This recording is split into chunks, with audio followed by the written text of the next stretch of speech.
এই দোয়াটা শিখে নেন, ইনশাআল্লাহ আপনার জীবনে সমস্ত সংকট কেটে যাবে। আমি নিজেও এই দোয়াটা বেশি বেশি করার চেষ্টা করি। দোয়াটা হচ্ছে, মুসা আলাইহিস সালাম একটা গাছের নিচে হেলান দিয়ে বসলেন, বসে দেখলেন দুইজন মেয়ে দাঁড়িয়ে আছে দূরে, পানি নিতে পারছে না। লোকজন পানি নিয়ে যাচ্ছে, ওরা দাঁড়িয়ে আছে বেচারি। মুসা আলাইহিস সালাম গিয়ে বললেন, কি সমস্যা আপনাদের?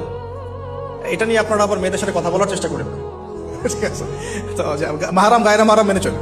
তারা বললেন যে আমাদের বাবা অনেক বৃদ্ধ মানুষ, আমরা পানি নিতে পারি না যতক্ষণ না আমাদের কম পানি নিয়ে চলে যায়। মুসা আলাইহিস সালাম একটু বললাম না, ফিজিক্যালি খুব স্ট্রং ছিলেন, থাকে না বডি বিল্ডার, সামনে গিয়ে কথা বলে সরো পানি নিতে দাও, তখন মানুষ একটু মূল্যায়ন করে না। তো মুসা আলাইহিস সালাম এভাবে পানি নিয়ে দিলেন এবং বাছুরদেরকে পানি পান করালেন, করিয়ে গাছের নিচে এসে বসে আছেন। বসে বসে তিনি দোয়া করছেন, এই যে দোয়াটা তিনি দোয়া করছেন, রব্বি, একটা নেক কাজ করলেন, নেক কাজ করলেন না, মানুষের উপকার করলেন, নেক কাজ করে এসে গাছের নিচে বসে দোয়া করছেন, আল্লাহ এখানে তো আমার খাবার পানি বাসস্থান কিছুই নাই, আমি কি করব? রব্বি ইন্নী লিমা আনজালতা ইলাইয়া মিন খায়রিন ফাকির।